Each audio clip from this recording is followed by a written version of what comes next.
नमस्कार दोस्तों, स्वागत है आपका अपने YouTube चैनल वाईफाई बुक में। दोस्तों, आज मैं आप लोग को क्लास 12 के बायोलॉजी के टॉप 10 अंतरों के बारे में बताने जा रहा हूं, जिसमें से 2-4 फंसना फिक्स है। आइए देखते हैं। इसमें पहला है भ्रूण कोश और भ्रूण कोश में अंतर। पहला टॉपिक है भ्रूण कोश और भ्रूण कोश में अंतर। आइए ध्यान दीजिए दोस्तों, यह बीजांड में पाया जाता है।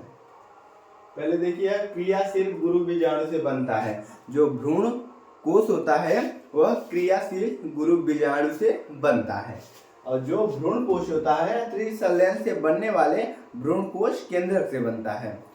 भ्रूण कोश जो है यह त्रिसंलयन से बनने वाले भ्रूण कोश केंद्रक से बनता है, और भ्रूण कोश जो है यह क्रियाशील गुरु बीजाणु से बनता है। समझ में आया दोस्तों। दूसरा है जो भ्रूण कोश होता है यह बीजांड में पाया जाता है, और भ्रूण कोश जो होता है वह बीजों में पाया जाता है। जो भ्रूण कोश होता है यह बीजों में पाया जाता है, और जो भ्रूण कोश होता है वह बीजांड में पाया जाता है। भ्रूण कोश यह अगुणित होता है। भ्रूण कोश जो होता है वह अगुणित होता है। भ्रूण कोश जो होता है वह अगुणित होता है, और जो भ्रूण कोश होता है वह त्रिगुणित होता है। जो भ्रूण कोश होता है यह त्रिगुणित होता है। मतलब 3 होता है। भ्रूण कोश त्रिगुणित होता है और भ्रूण कोश अगुणित होता है। इसमें भोजन संचित होता है। जो भ्रूण कोश होता है इसमें भोजन संचित होता है, मतलब इकट्ठा होता है, और भ्रूण कोश में इसमें भोजन संचित नहीं होता है। समझ में आया दोस्तों। भ्रूण कोश जो होता है इसमें भोजन संचित नहीं होता है, और भ्रूण कोश जो होता है यह भ्रूण के विकास में सहायता प्रदान करता है। भ्रूण कोश भ्रूण के विकास में सहायता प्रदान करता है, और भ्रूण कोश यह भ्रूण को पोषण प्रदान करता है। समझ में आया दोस्तों। यह भ्रूण को पोषण प्रदान करता है।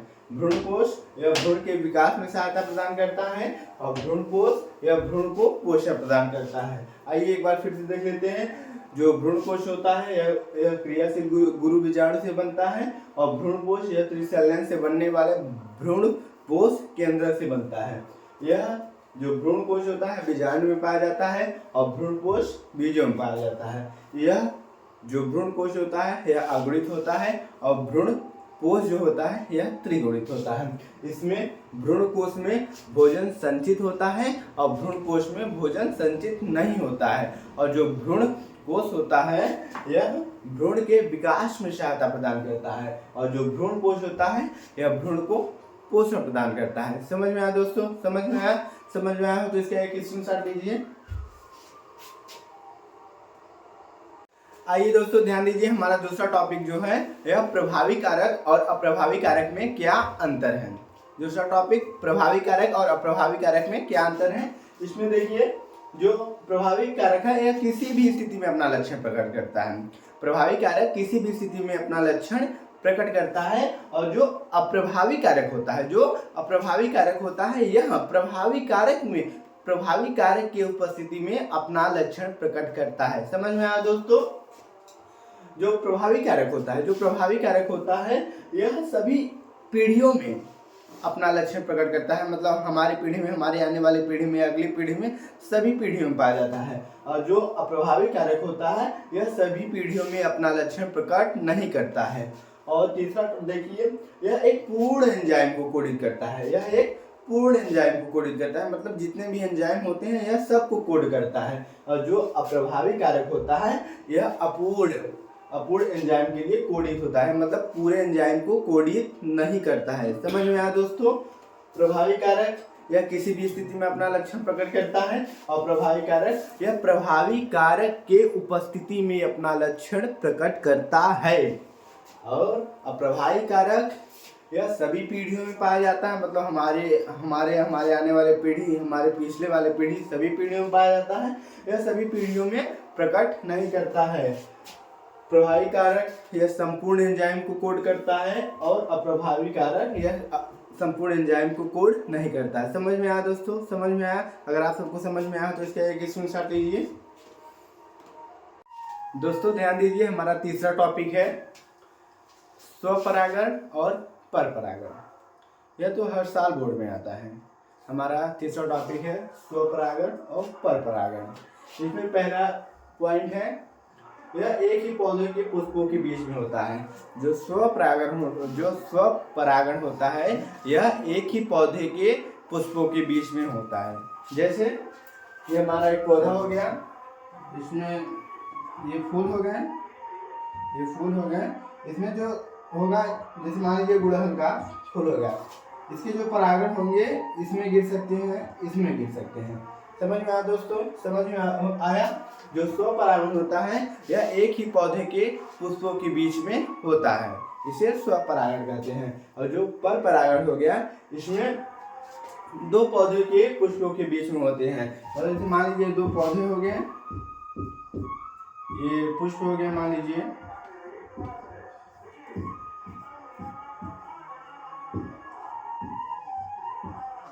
इसके जो परागकण होंगे, जो इसके परागकण होंगे यह इसमें चले जाएंगे, इसमें चले जाएंगे, इसमें इस प्रकार से परागण होता है। समझ में आया दोस्तों?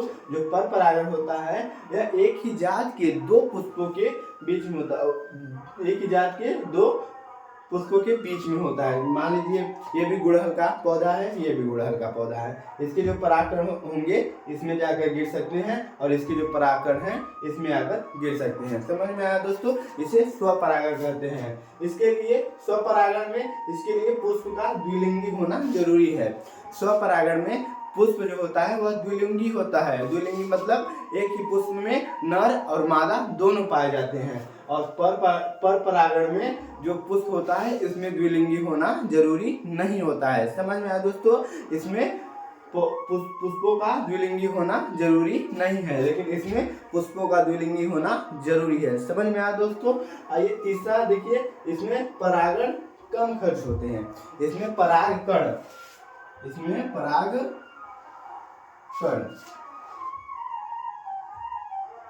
इसमें जो होता है परागकण, स्वपरागण में परागकण कम खर्च होते हैं और परपरागण में परागकण अत्यधिक मात्रा में खर्च होते हैं। स्वपरागण में परागकण जो होते हैं कम खर्च होते हैं, क्योंकि ये पुष्प है, इसी का परागकण इसी में गिर जाएगा तो ज्यादा परागकण खर्च नहीं होगा। और जो परपरागण होता है इसमें परागकण अधिक खर्च होते हैं। इसमें जो परागकण है ये यहाँ पर जाएगा तो कुछ बीच में ही गिर जाएगा, कुछ हवा वायु के माध्यम से उड़ जाएगा, तो इसमें जो होता है परागकण अत्यधिक मात्रा में खर्च होता है। समझ में आया दोस्तों?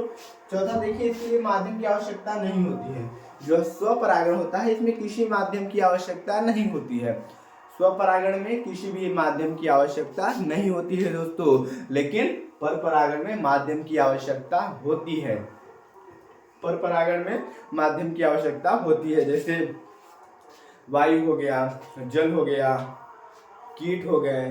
जैसे यहाँ पर यह है, इसमें तितली बैठी और इसके जो परागकण है इसको लेकर उड़ गई और इस पुष्प में बैठ गए, तो इसकी जो परागकण होंगे इसमें गिर जाएंगे, तो इसमें क्या हो जाएगा? परपरागण हो जाएगा। क्या हो जाएगा? परपरागण। समझ में आया दोस्तों? समझ में आया? अगर आप सबको समझ में आया हो तो इसका एक स्क्रीनशॉट लीजिए। आइए दोस्तों ध्यान दीजिए, हमारा अगला टॉपिक जो है, यह है लैमार्कवाद और डार्विनवाद में अंतर। हमारा जो टॉपिक है यह है लैमार्कवाद और डार्विनवाद में अंतर। समझ में आया दोस्तों? इसमें जो हमारा पहला पॉइंट है यह उपार्जित लक्षणों की वंशागति पर आधारित है। जो लैमार्कवाद है यह उपार्जित लक्षणों की वंशागति पर आधारित है। समझ में आया दोस्तों? यह मतलब ऊपर की लक्षणों की वंशागति पर आधारित है। समझ में आया? और जो डार्विनवाद है यह प्राकृतिक चयन पर आधारित है। समझ में आया दोस्तों? जो डार्विनवाद है यह प्राकृतिक चयन पर आधारित है, और जो लैमार्कवाद है यह उपार्जित लक्षणों पर की वंशागति पर आधारित है। समझ में आया दोस्तों? आइए जो दूसरा पॉइंट है यह अंगों के उपयोग तथा अनुपयोग पर आधारित है। जो लैमार्कवाद है यह अंगों के उपयोग तथा अनुपयोग पर आधारित है। जैसे पहले जो होता था, जो सांप होते थे उनके भी पैर होते थे, लेकिन वे लोग जब भागते थे तो जो बिल होता है उसमें घुसते थे जब, तो उनके जो पैर होते थे ये फंस जाते थे, इसलिए वे लोग उसका उपयोग करना बंद कर दिए। तो धीरे धीरे जो उनके पैर होते थे वो खत्म हो गए। अब आजकल के साथ में देखिए तो पैर नहीं होता है। समझ में आया दोस्तों? तो जो लयमार्गवाद होता है यह अंगों के उपयोग तथा अनुपयोग पर आधारित है, और जो डार्विनवाद होता है यह वंशागतिकी पर आधारित है। समझ में आया दोस्तों? और तीसरा जो है यह अस्तित्व के लिए, जो लयमार्गवाद है यह अस्तित्व के लिए, अपने अस्तित्व के लिए संघर्ष को नहीं मानते, मतलब अपने अस्तित्व के लिए संघर्ष नहीं करते। समझ में आया दोस्तों? और जो डार्विनवाद होता है यह संघर्ष को मानता है, यह अपने अस्तित्व के लिए संघर्ष करते हैं, अपने संघर्ष को मानता है। समझ में आया दोस्तों? आइए एक बार फिर से देख लीजिए। लयमार्गवाद जो होता है यह उपार्जित लक्षणों के वंशागत पर आधारित है, और डार्विनवाद प्राकृतिक चयन पर आधारित है। दूसरा देखिए, यह अंगों के उपयोग तथा अनुपयोग पर आधारित है, और डार्विनवाद यह वंशागतिकी पर आधारित है। तीसरा जो है वह यह है कि वह जो लयमार्गवाद है यह अपने अस्तित्व के संघर्ष को नहीं मानता है, और डार्विनवाद यह संघर्ष को मानता है। समझ में आया दोस्तों? समझ में आया हो तो इसका एक स्क्रीनशॉट लीजिए। आइए दोस्तों ध्यान दीजिए, हमारा अगला टॉपिक है कपि और मानव में अंतर। कपि और मानव में अंतर, इनमें पहला पॉइंट है इनका जो चेहरा होता है, जो कपि होते हैं इनका जो चेहरा होता है वो आगे की ओर होता है। कपि का चेहरा आगे की ओर होता है, और मानव का जो चेहरा होता है वह सीधा होता है। समझ में आया दोस्तों? जो मानव का चेहरा होता है वह सीधा होता है, और कपि का जो चेहरा होता है वह आगे की ओर होता है। और दूसरा पॉइंट है इनमें कपि में मादा के स्तन जो होते हैं वो उभरे नहीं होते हैं। कपि में जो मादा के स्तन होते हैं वो उभरे नहीं होते हैं, जबकि मानव में जो मादा के स्तन होते हैं वो उभरे होते हैं। समझ में आया दोस्तों? तीसरा पॉइंट देखिए, शिशु व बाल्यावस्था अवधि छोटी होती है। कपि में शिशु एवं जो बाल्यावस्था होती है वह छोटी होती है। उनमें देखिए जो कपि होते हैं इनमें देखिए ज़्यादा नहीं 4-5 महीने 8 महीने में चलने फिरने लगते हैं, और मानव में जो शिशु एवं बाल्यावस्था होती है यह थोड़ी लंबी होती है, 1-1.5 साल बाद चलने फिरने लगते हैं। मानव में शिशु एवं बाल्यावस्था जो होती है वह लंबी होती है, और कपि में जो शिशु एवं बाल्यावस्था होती है वह छोटी होती है। समझ में आया दोस्तों? चौथा पॉइंट देखिए, जो कपि होते हैं, जो कपि होते हैं वह वृक्षाशयी होते हैं। वृक्षाशयी मतलब जो कपि होते हैं वो वृक्षों पर रहते हैं, वह पेड़ों पर रहते हैं। समझ में आया? और जो मानव होते हैं ये स्थली होते हैं, ये जमीन पे रहते हैं। समझ में आया? जो मानव होते हैं ये स्थली होते हैं। समझ में आया दोस्तों? इसका एक स्क्रीनशॉट लीजिए आप लोग। आइए दोस्तों ध्यान दीजिए, हमारा अगला टॉपिक है सहज प्रतिरक्षा और उपार्जित प्रतिरक्षा। हमारा अगला टॉपिक है सहज प्रतिरक्षा और उपार्जित प्रतिरक्षा में अंतर। इसमें पहला पॉइंट है यह अविशिष्ट प्रतिरक्षा है। जो सहज प्रतिरक्षा है यह अविशिष्ट प्रतिरक्षा है, और जो उपार्जित प्रतिरक्षा है यह रोग विशिष्ट प्रतिरक्षा है। समझ में आया दोस्तों? जो सहज प्रतिरक्षा है यह अविशिष्ट प्रतिरक्षा है, और उपार्जित प्रतिरक्षा जो है यह एक रोग विशिष्ट प्रतिरक्षा है। इसमें दूसरा पॉइंट है यह जन्म के समय से ही मौजूद होती है। जो सहज प्रतिरक्षा होती है यह जन्म के समय से ही मौजूद होती है, मतलब जब कोई बच्चा पैदा होता है तो जो सहज प्रतिरक्षा होती है उसी समय से ही उसके अंदर मौजूद होती है, और जो उपार्जित प्रतिरक्षा होती है यह जन्म के बाद मौजूद होती है। समझ में आया दोस्तों? जो उपार्जित प्रतिरक्षा होती है यह जन्म के बाद मौजूद होती है, मतलब जैसे बच्चा पैदा हो जाता है 2-4-10 साल का हो जाता है उसके बाद यह प्रतिरक्षा मौजूद होती है। इसमें तीसरा पॉइंट है यह बाह्य कारकों को शरीर में प्रवेश करने से रोकता है। जो सहज प्रतिरक्षा है यह बाह्य कारकों को शरीर में प्रवेश करने से रोकता है।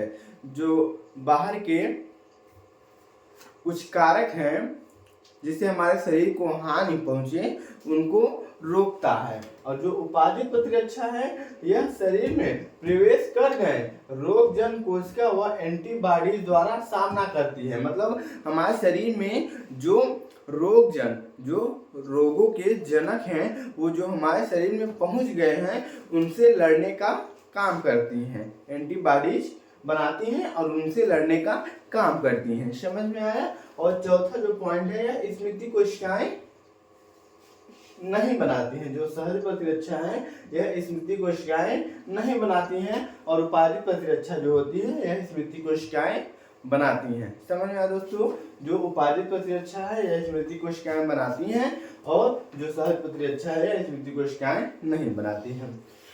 एक बार फिर से देख लीजिए, जो सहज प्रतिरक्षा है यह एक अविशिष्ट प्रतिरक्षा है, और उपादित प्रतिरक्षा यह एक रोग विशिष्ट प्रतिरक्षा है। जो सहज प्रतिरक्षा है यह जन्म के समय से ही हमारे शरीर में मौजूद होती है, और जो उपादित प्रतिरक्षा है यह जन्म के बाद हमारे शरीर में आती है और मौजूद रहती है। तीसरा पॉइंट, यह बाह्य कारकों को शरीर में प्रवेश करने से रोकती हैं। समझ में आया। और जो उपादित प्रतिरक्षा है यह शरीर में प्रवेश कर गए रोगों के जनक को शरीर में जो प्रवेश कर गए हैं उनसे लड़ने का काम करती हैं, और चौथा पॉइंट है, यह स्मृति कोशिकाएं नहीं बनाती है। जो सहज प्रतिरक्षा है यह स्मृति कोशिकाएं नहीं बनाती हैं, और उपादित प्रतिरक्षा जो है यह स्मृति कोशिकाएं बनाती हैं। समझ में आया दोस्तों। समझ में आया। इसका एक स्क्रीनशॉट ले लीजिए आप सब।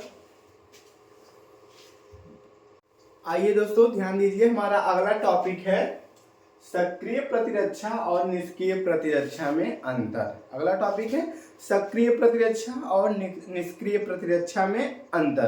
तो दोस्तों ध्यान दीजिए, इसमें हमारा जो पहला पॉइंट है वह यह है, इसमें शरीर की कोशिकाएं ही संक्रमण के प्रति एंटीबॉडी उत्पन्न करती हैं। मतलब ये जो सक्रिय प्रतिरक्षा है इसमें शरीर में जो संक्रमण होता है, जो संक्रमण कोई रोग कारक द्वारा जो हमारे शरीर में रोग उत्पन्न होता है उसमें हमारे शरीर की जो कोशिकाएं हैं, जो हमारे शरीर की कोशिकाएं हैं वह स्वयं एंटीबॉडीज का निर्माण करती हैं। समझ में आया दोस्तों। और निष्क्रिय प्रतिरक्षा में यह चीज नहीं होता है। इसमें अन्य शरीर में विकसित एंटीबॉडी को किसी अन्य शरीर में प्रवेश कराया जाता है। मतलब जैसे हमारे शरीर में एंटीबॉडी जो है वह डेवलप हो गई है, वो विकसित हो गई है, इसको आपके शरीर में प्रवेश कराया जाता है। समझ में आया दोस्तों। इसमें जो हमारा दूसरा पॉइंट है वह यह है कि इसमें एंटीबॉडीज बनने में समय लगता है। जो सक्रिय प्रतिरक्षा है इसमें एंटीबॉडीज का निर्माण करने में समय लगता है, लेकिन निष्क्रिय प्रतिरक्षा में तुरंत क्रियाशील होती हैं। मतलब इसमें निर्माण करने में समय नहीं लगता है। समझ में आया। इसमें जो हमारा तीसरा पॉइंट है वह यह है कि सक्रिय प्रतिरक्षा यह पूरे जीवन कार्य करती है। जो सक्रिय प्रतिरक्षा होती है यह जन्म से लेकर मृत्यु तक पूरे समय कार्य करती है, और जो निष्क्रिय प्रतिरक्षा है यह कुछ समय के लिए प्रभावशाली होती है।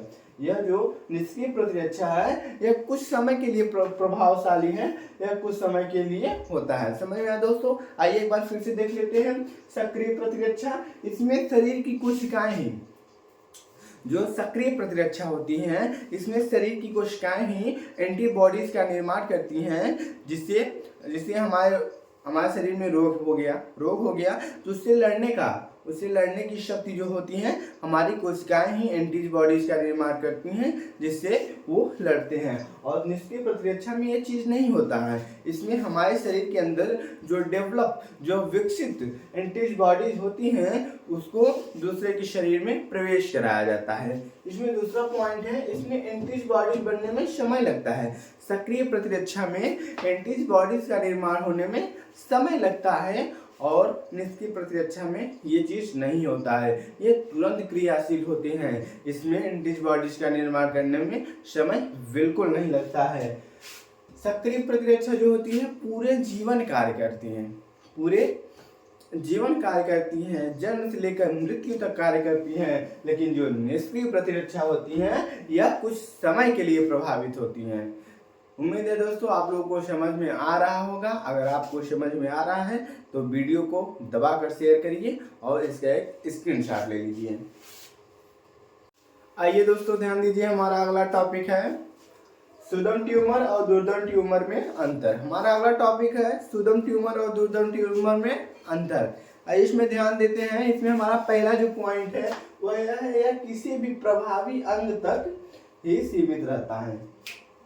जो सुदम ट्यूमर है वह किसी प्रभावी अंग तक ही सीमित रहता है। जैसे हमारे ब्रेन में सुदम ट्यूमर हो गया तो यह जो है ब्रेन तक ही सीमित रहता है, यह ब्रेन तक ही सीमित रहता है। लेकिन जो दुर्दम ट्यूमर है यह एक अंग से दूसरे अंग तक फैलता है। मतलब जैसे हमारे ब्रेन में हो गया तो यहाँ से लेकर हमारे हाथ में भी हो सकता है, पैर में भी हो सकता है। मतलब जो दुर्दम ट्यूमर है यह एक अंग से लेकर दूसरे अंग तक फैलता है। समझ में आया दोस्तों? और लेकिन जो सुदम ट्यूमर है यह जिस अंग में हो जाता है उसी अंग तक सीमित रहता है। इसमें हमारा दूसरा पॉइंट देखिए क्या है, इसकी गति धीमी गति से होती है। जो सुदम ट्यूमर होता है यह धीरे धीरे विकसित होती है, यह धीरे धीरे विकसित होती है। इसकी जो गति होती है यह धीमी गति से होती है। लेकिन जो दुर्दम ट्यूमर है इसकी वृद्धि तीव्र गति से होती है। यह बहुत जल्दी फैल जाता है। इसकी जो वृद्धि होती है यह तीव्र गति से होती है। इसमें हमारा तीसरा पॉइंट है, इसमें मेटास्टेसिस नहीं होता है। जो सुदम ट्यूमर होता है इसमें मेटास्टेसिस नहीं होता है। समझ में आया दोस्तों? लेकिन दुर्दम ट्यूमर में मेटास्टेसिस होती है। समझ में आया? दुर्दम ट्यूमर में मेटास्टेसिस होती है और सुदम ट्यूमर में मेटास्टेसिस नहीं होती है। इसमें हमारा तीसरा जो पॉइंट है, इसमें कोशिकाएं आपस में ही अधिक जुड़ी होती हैं। इसमें जो कोशिकाएं होती हैं, सुदम ट्यूमर में जो कोशिकाएं होती हैं वो आपस में एक दूसरे से कनेक्ट होती हैं, वो आपस में एक दूसरे से लिपटी हुई होती हैं, जुड़ी हुई होती हैं अत्यधिक मात्रा में। लेकिन दुर्दम ट्यूमर में इसमें जो कोशिकाएं होती हैं यह अत्यधिक मात्रा में जुड़ी नहीं होती हैं, लिपटी नहीं होती हैं। समझ में आया दोस्तों? समझ में आया? अगर आप लोग को समझ में आया हो तो लाइक करिए, चैनल को सब्सक्राइब करिए और वीडियो को दबाकर शेयर करिए। और इसमें से जो चीज़ ना समझ में आई हो उसको कमेंट करिए, इसका अलग वीडियो बनाकर हम लोग डाल देंगे। अगर आप सबको ये सब समझ में आ गया है तो इसका एक स्क्रीनशॉट लीजिए। दोस्तों आज का हमारा टॉपिक है डीएनए एवं आरएनए में अंतर। यह बहुत इम्पोर्टेंट है बोर्ड के एग्जाम की दृष्टि से भी और कॉम्पिटिटिव एग्जाम की दृष्टि से भी। आज मैं आप लोग को बताऊंगा what is difference between DNA and RNA. तो हाँ दोस्तों ध्यान दीजिए, हमारा क्या है डीएनए एंड आरएनए। डीएनए का फुल फॉर्म क्या होता है? डीऑक्सीराइबोन्यूक्लिक अम्ल। डीएनए का फुल फॉर्म डीऑक्सीराइबोन्यूक्लिक अम्ल और आरएनए का फुल फॉर्म राइबोन्यूक्लिक अम्ल। समझ में आया दोस्तों? समझ में आया? तो पहला हमारा है यह आनुवंशिकी पदार्थ है। डीएनए आनुवंशिकी पदार्थ है। मतलब हमारा आनुवंशिकी पदार्थ क्या है? डीएनए। हमारा आनुवंशिकी पदार्थ डीएनए। जो जीव जंतु है उनका आनुवंशिकी पदार्थ डीएनए। और जो आरएनए है यह कुछ विषाणुओं का आनुवंशिकी पदार्थ है। यह कुछ विषाणुओं का आनुवंशिकी पदार्थ है। जैसे कि HIV हो गया, आपका कोरोना वायरस हो गया और लंपी वायरस हो गया। इन सब का आनुवंशिकी पदार्थ क्या है? आरएनए इन सब का आनुवंशिकी पदार्थ है। और हमारा आनुवंशिकी पदार्थ क्या है? डीएनए हमारा आनुवंशिकी पदार्थ है। समझ में आया दोस्तों? दूसरा है यह जो डीएनए है यह केंद्रक में पाया जाता है। डीएनए जो है यह केंद्रक में पाया जाता है, यह न्यूक्लियस में पाया जाता है। और जो आरएनए है यह कोशिका द्रव्य में पाया जाता है, साइटोप्लाज्म में पाया जाता है। समझ में आया दोस्तों? समझ में आया? जो आरएनए होता है यह साइटोप्लाज्म कोशिका द्रव्य में पाया जाता है और जो डीएनए है यह केंद्रक यानी न्यूक्लियस में पाया जाता है। समझ में आया दोस्तों? और तीसरा जो है इसमें डीऑक्सीराइबो शर्करा पाए जाते हैं। डीएनए में डीऑक्सीराइबो शर्करा पाए जाते हैं और आरएनए में राइबो शर्करा पाया जाता है। समझ में आया दोस्तों? आरएनए में राइबो शर्करा पाया जाता है और डीएनए में डीऑक्सीराइबो शर्करा पाया जाता है। समझ में आया आया दोस्तों। और चौथा हमारा टॉपिक है, चौथा हमारा पॉइंट है, इसमें जो होता है एडेनिन, थायमिन, साइटोसिन, ग्वानिन नामक क्षार पाए जाते हैं, बेस पाए जाते हैं। समझ में आया दोस्तों। डीएनए में एडेनिन, थायमिन, साइटोसिन और ग्वानिन नामक बेस पाए जाते हैं। और आरएनए में एडेनिन और थायमिन के स्थान पर उसमें क्या पाया जाता है, यूरेसिल पाया जाता है। समझ में आया मित्रों। आरएनए में थायमिन के स्थान पर यूरेसिल पाया जाता है, उसमें एडेनिन, यूरेसिल, साइटोसिन, ग्वानिन पाया जाता है। समझ में आया दोस्तों। और हमारा जो पांचवा है, यह इसकी संरचना, डीएनए की संरचना जो है वह डबल हेलिक्स होता है, द्विकुंडली होता है। समझ में आया दोस्तों। डीएनए की संरचना जो होता है वह डबल हेलिक्स होता है, द्विकुंडली होता है। कुछ इस प्रकार का होता है, इस प्रकार का डीएनए के जो संरचना होती है, जो डीएनए का स्ट्रक्चर होता है वह डबल हेलिक्स होता है, द्विकुंडली होता है। और आरएनए का जो संरचना होती है, स्ट्रक्चर होता है, वह वन हेलिक्स होता है, एक कुंडली होता है। वह इस प्रकार से होता है। आरएनए का स्ट्रक्चर एक कुंडली, समझ में आया दोस्तों। और डीएनए का स्ट्रक्चर द्विकुंडली, डबल हेलिक्स, और आरएनए का वन हेलिक्स। आइए दोस्तों 1 मिनट में फिर से शुरू से देख लेते हैं। What is difference between DNA and RNA. DNA का फुल फॉर्म डीऑक्सीराइबोन्यूक्लिक अम्ल और आरएनए का फुल फॉर्म राइबोन्यूक्लिक अम्ल। समझ में आया दोस्तों। डीएनए आनुवंशिकी पदार्थ है और आरएनए भी आनुवंशिकी पदार्थ है। डीएनए हमारा आनुवंशिकी पदार्थ है और आरएनए कुछ विषाणुओं का आनुवंशिकी पदार्थ है, जैसे कोरोना वायरस, लंपी वायरस और HIV, ये सब हो गया। और दूसरा है यह केंद्रक में पाया जाता है। जो डीएनए है यह केंद्रक में पाया जाता है, न्यूक्लियस में पाया जाता है। और जो आरएनए है यह कोशिका द्रव्य साइटोप्लाज्म में पाया जाता है। समझ में आया दोस्तों। और तीसरा है, इसमें डीऑक्सीराइबो शर्करा पाए जाते हैं। डीएनए में डीऑक्सीराइबो शर्करा पाए जाते हैं और आरएनए में राइबो शर्करा पाए जाते हैं। समझ में आया दोस्तों। और चौथा है, इसमें एडेनिन, थायमिन, साइटोसिन और ग्वानिन नामक बेस पाए जाते हैं, क्षार पाए जाते हैं। और आरएनए में एडेनिन, थायमिन के स्थान पर यूरेसिल पाया जाता है। आरएनए में थायमिन के स्थान पर यूरेसिल पाया जाता है। जो मेन डिफरेंट है यही होता है। और साइटोसिन, ग्वानिन वो पाए जाते हैं आरएनए में। समझ में आया दोस्तों। और चौथा जो है, इसका जो स्ट्रक्चर है, डीएनए का जो स्ट्रक्चर है वह द्विकुंडली होता है, डबल हेलिक्स होता है, द्विकुंडली होता है, कुछ इस प्रकार का होता है। और जो आरएनए होता है, इसका जो स्ट्रक्चर होता है, इसका जो आकृति होता है वह वन हेलिक्स होता है, एक कुंडली होता है। समझ में आया दोस्तों। उम्मीद है आप लोग को समझ में आ गया होगा। अगर वीडियो आपको अच्छी लगी तो ज़्यादा से ज़्यादा शेयर करें, लाइक करें, चैनल को सब्सक्राइब करें और अपना प्यार हम लोग को दें। समझ में आ गया हो इसका स्क्रीनशॉट ले लीजिए मित्रों। तो हाँ दोस्तों, ध्यान दीजिए, हमारा क्या है, डीएनए एंड आरएनए। डीएनए का फुल फॉर्म क्या होता है, डीऑक्सीराइबोन्यूक्लिक अम्ल। डीएनए का फुल फॉर्म डीऑक्सीराइबोन्यूक्लिक अम्ल। और आरएनए का फुल फॉर्म राइबोन्यूक्लिक अम्ल। समझ में आया दोस्तों। समझ में आया। तो पहला हमारा है यह आनुवंशिकी पदार्थ है। डीएनए आनुवंशिकी पदार्थ है, मतलब हमारा आनुवंशिकी पदार्थ क्या है, डीएनए। हमारा आनुवंशिकी पदार्थ डीएनए। जो जीव जंतु हैं उनका आनुवंशिकी पदार्थ डीएनए। और जो आरएनए है यह कुछ विषाणुओं का आनुवंशिकी पदार्थ है।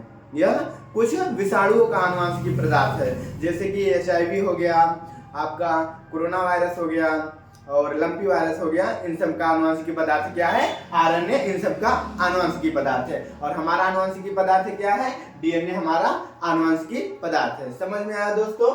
दूसरा है, यह जो डीएनए है यह केंद्रक में पाया जाता है।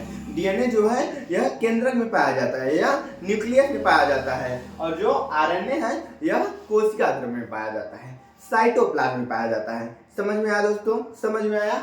जो आरएनए होता है यह साइटोप्लाज्म, कोशिका द्रव्य में पाया जाता है। और जो डीएनए है यह केंद्रक यानी न्यूक्लियस में पाया जाता है। समझ में आया दोस्तों। और तीसरा जो है, इसमें डीऑक्सीराइबो शर्करा पाए जाते हैं। डीएनए में डीऑक्सीराइबो शर्करा पाए जाते हैं और आरएनए में राइबो शर्करा पाया जाता है। समझ में आया दोस्तों। आरएनए में राइबो शर्करा पाया जाता है और डीएनए में डीऑक्सीराइबो शर्करा पाया जाता है। समझ में आया दोस्तों। और चौथा हमारा टॉपिक है, चौथा हमारा पॉइंट है, इसमें जो होता है एडेनिन, थायमिन, साइटोसिन, ग्वानिन नामक क्षार पाए जाते हैं, बेस पाए जाते हैं। समझ में आया दोस्तों? डीएनए में एडेनिन, थायमिन, साइटोसिन और ग्वानिन नामक बेस पाए जाते हैं और आरएनए में एडेनिन और थायमिन के स्थान पर उसमें क्या पाया जाता है? यूरेसिल पाया जाता है। समझ में आया मित्रों? आरएनए में थायमिन के स्थान पर यूरेसिल पाया जाता है, उसमें एडेनिन, यूरेसिल, साइटोसिन, ग्वानिन पाया जाता है। समझ में आया दोस्तों? और हमारा जो पांचवा है, यह इसकी संरचना, डीएनए की संरचना जो है वह डबल हेलिक्स होता है, द्विकुंडली होता है। समझ में आया दोस्तों? डीएनए की संरचना जो होता है वह डबल हेलिक्स होता है, द्विकुंडली होता है। कुछ इस प्रकार का होता है, इस प्रकार का डीएनए के जो संरचना होती है, जो डीएनए का स्ट्रक्चर होता है वह डबल हेलिक्स होता है, द्विकुंडली होता है। और आरएनए का जो संरचना होती है, स्ट्रक्चर होता है, वह वन हेलिक्स होता है, एक कुंडली होता है। वह इस प्रकार से होता है। आरएनए का स्ट्रक्चर एक कुंडली, समझ में आया दोस्तों? और डीएनए का स्ट्रक्चर द्विकुंडली, डबल हेलिक्स और आरएनए का वन हेलिक्स। आइए दोस्तों 1 मिनट में फिर से शुरू से देख लेते हैं। What is difference between DNA एवं RNA? DNA का फुल फॉर्म डीऑक्सीराइबोन्यूक्लिकम और RNA का फुल फॉर्म राइबोन्यूक्लिकम। समझ में आया दोस्तों?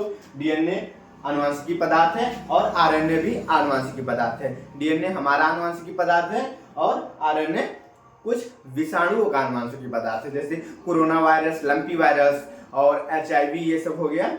और दूसरा है यह केंद्रक में पाया जाता है। जो डीएनए है यह केंद्रक में पाया जाता है, न्यूक्लियस में पाया जाता है। और जो आरएनए है यह कोशिका द्रव्य साइटोप्लाज्म में पाया जाता है। समझ में आया दोस्तों? और तीसरा है, इसमें डीऑक्सीराइबोस शर्करा पाए जाते हैं। डीएनए में डीऑक्सीराइबोस शर्करा पाए जाते हैं और आरएनए में राइबोस शर्करा पाए जाते हैं। समझ में आया दोस्तों? और चौथा है, इसमें एडेनिन, थायमिन, साइटोसिन और ग्वानिन नामक बेस पाए जाते हैं, क्षार पाए जाते हैं। और आरएनए में एडेनिन, थायमिन के स्थान पर यूरेसिल पाया जाता है। आरएनए में थायमिन के स्थान पर यूरेसिल पाया जाता है। जो मेन डिफरेंट है यही होता है। और साइटोसिन, ग्वानिन वो पाए जाते हैं आरएनए में। समझ में आया दोस्तों? और चौथा जो है, इसका जो स्ट्रक्चर है, डीएनए का जो स्ट्रक्चर है वह द्विकुंडली होता है, डबल हेलिक्स होता है, द्विकुंडली होता है, कुछ इस प्रकार का होता है। और जो आरएनए होता है, इसका जो स्ट्रक्चर होता है, इसका जो आकृति होता है वह वन हेलिक्स होता है, एक कुंडली होता है। समझ में आया दोस्तों? उम्मीद है आप लोग को समझ में आ गया होगा। अगर वीडियो आपको अच्छी लगी तो ज़्यादा से ज़्यादा शेयर करें, लाइक करें, चैनल को सब्सक्राइब करें और अपना प्यार हम लोग को दें। समझ में आ गया हो इसका स्क्रीनशॉट ले लीजिए मित्रों। आइए दोस्तों ध्यान दीजिए, हमारा अगला टॉपिक है स्वस्थानीय संरक्षण और बहिस्थानीय संरक्षण में अंतर। हमारा अगला टॉपिक है स्वस्थानीय संरक्षण और बहिस्थानीय संरक्षण में अंतर। इसमें हमारा जो पहला पॉइंट है वह यह है कि इसमें पूरे पारितंत्र का संरक्षण किया जाता है।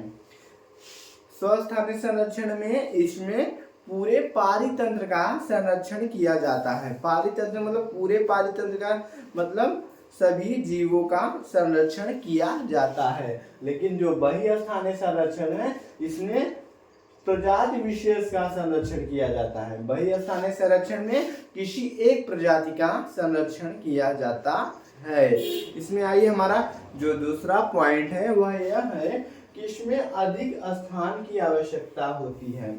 इसमें जो स्वस्थानीय संरक्षण होता है इसमें बहुत अधिक स्थान की आवश्यकता होती है। लेकिन जो बहिस्थानीय संरक्षण होता है इसमें अधिक स्थान की आवश्यकता नहीं होती है। बहिस्थानीय संरक्षण में अधिक स्थान की आवश्यकता नहीं होती है, लेकिन जो स्वस्थानीय संरक्षण है इसमें अधिक स्थान की आवश्यकता होती है। इसमें हमारा जो तीसरा पॉइंट है वह यह है कि इसमें एक जीव से संबंधित दूसरे अन्य जीव का भी संरक्षण किया जाता है। मतलब जो स्वस्थानीय संरक्षण है इसमें एक जीव से रिलेटेड दूसरे जीव का भी संरक्षण किया जाता है। जैसे कि गाय हो गई, उससे गाय हो गई, भैंस हो गई, बकरी हो गई, चीता हो गए, जिराफ हो गए, शेर हो गए, इन सब का भी संरक्षण किया जाता है। लेकिन जो बहुस्थानीय संरक्षण है इसमें केवल उसी प्रजाति का संरक्षण किया जाता है। उसी प्रजाति का संरक्षण मतलब जैसे हाथी हो गया तो उसमें सिर्फ हाथी का ही संरक्षण किया जाता है। लेकिन जो स्वस्थानीय संरक्षण है इसमें एक जीव से रिलेटेड दूसरे जीव का भी संरक्षण किया जाता है। समझ में आया दोस्तों? इसमें हमारा जो चौथा पॉइंट है वह यह है कि यह संरक्षण की प्राकृतिक विधि है।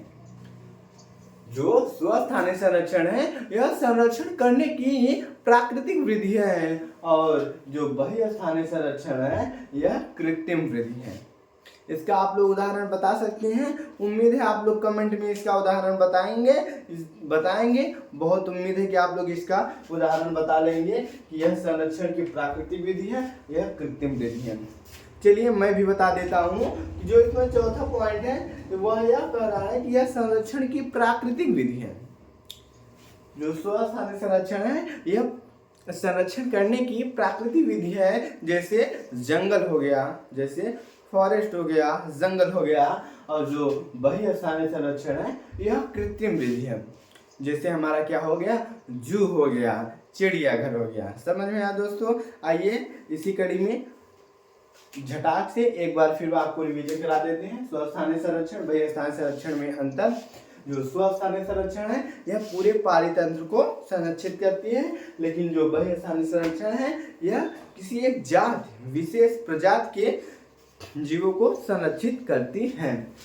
इसमें अधिक स्थान की आवश्यकता होती है। आप लोग जंगल देखे हैं, उसमें अधिक स्थान की आवश्यकता होती है, लेकिन जो बहुस्थानीय संरक्षण है इसमें अत्यधिक स्थान की आवश्यकता नहीं होती है। इसमें जो हमारा तीसरा पॉइंट है इसमें एक जीव से संबंधित दूसरे जीव का भी संरक्षण किया जाता है। मतलब एक जीव को संरक्षित किया ही जाता है, उससे रिलेटेड 2-4 जीवों का और संरक्षण किया जाता है। लेकिन जो बहुस्थानीय संरक्षण है इसमें केवल एक जाति, एक प्रजाति के जीवों का संरक्षण किया जाता है। जैसे मैंने चीता का संरक्षण किया है तो उसमें चीता का ही संरक्षण करेंगे। समझ में आया दोस्तों? जो स्वस्थानीय संरक्षण है यह संरक्षण प्राकृतिक विधि है। स्वस्थानीय संरक्षण प्राकृतिक विधि है, जैसे हमारा जंगल हो गया। और जो बहुस्थानीय संरक्षण है यह कृत्रिम विधि है, यह कृत्रिम विधि है, जैसे हमारा चिड़ियाघर हो गया। उम्मीद है दोस्तों आप लोगों को हमारा पूरा टॉपिक समझ में आया होगा।